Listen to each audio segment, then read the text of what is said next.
Hi ಎಲ್ರಿಗೂ ನಮಸ್ಕಾರ. Welcome to my new blog. ನಮ್ಮ ರಿಲೇಟಿವ್ ಮದುವೆ ಇರೋದ್ರಿಂದ ನಾವೆಲ್ಲರೂ ಹೋಗ್ತಾ ಇದ್ದೀವಿ. Let's start the blog.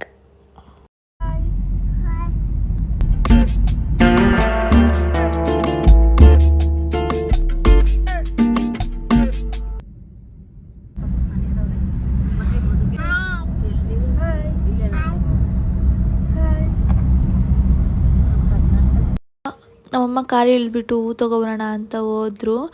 ಹೆಣ್ಮಕ್ಳಿಗೆ ಸೀರೆ ಉಟ್ಕೊಂಡ್ಮೇಲೆ ಹೂವು ಇರಲೇಬೇಕಲ್ವಾ, ಹೂವಿದ್ರೇ ಚೆಂದ.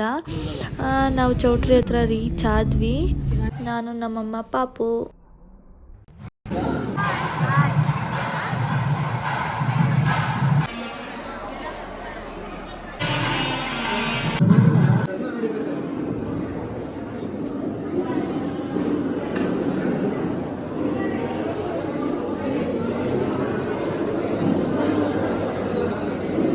ಹುಡುಗ ಹುಡುಗಿಗೆ ಹಾಲು ಬಿಟ್ಬಿಟ್ಟು ಊಟದ ಹತ್ರ ಬಂದ್ವಿ. ಊಟ ಮಾಡ್ಕೊಂಡು ಹೋಗೋಣ ಅಂತ ಊಟ ಮಾಡಿಕೊಂಡು ಅವ್ನಿಗೆ ಅವರೇ ತಿನ್ನಿಸ್ತಾಯಿದ್ರು. ಊಟ ಎಲ್ಲ ಮುಗಿಸ್ಕೊಂಡು ಅಲ್ಲೇ ಒಂದು ಸ್ವಲ್ಪ ಹೊತ್ತು ಕೂತ್ಕೊಂಡ್ವಿ.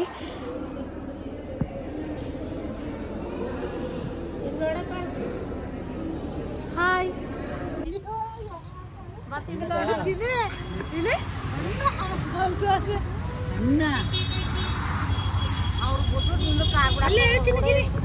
ಮದುವೆ ಮುಗಿಸ್ಕೊಂಡು ನಾವು ರಿಟರ್ನ್ ಬೆಂಗಳೂರಿಗೆ ಹೋಗ್ತಾ ಇದ್ದೀವಿ. ಬಿಡದಿ ಹತ್ರ ರೀಚ್ ಆದ್ವಿ ಊಟ ಮಾಡೋಣ ಅಂತ. ಅಲ್ಲಿ ಟೈಮ್ 2 ಗಂಟೆ ಆಗಿತ್ತು. ಅಲ್ಲಂತೂ ಚೂರು ಚೆನ್ನಾಗಿರಲಿಲ್ಲ ಊಟ.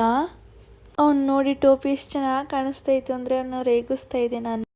ಹೋಟ್ಲಲ್ಲಿ ಊಟ ಅಷ್ಟೊಂದು ಚೆನ್ನಾಗಿರಲಿಲ್ಲ. ಅದಕ್ಕೋಸ್ಕರ ನಾವಿಲ್ಲಿ ಜ್ಯೂಸ್ ಅಂಗಡಿಗೆ ಬಂದ್ವಿ, ಜ್ಯೂಸ್ ಕುಡ್ಕೊಂಡು ಹೋಗೋಣ ಅಂತ. ಪಾಪುಗೆ ಆ್ಯಪಲ್ ಜ್ಯೂಸು, ನಮಗೆ ಮಸ್ಮಿಲನ್ ಜ್ಯೂಸ್ ತೊಗೊಂಡ್ವಿ.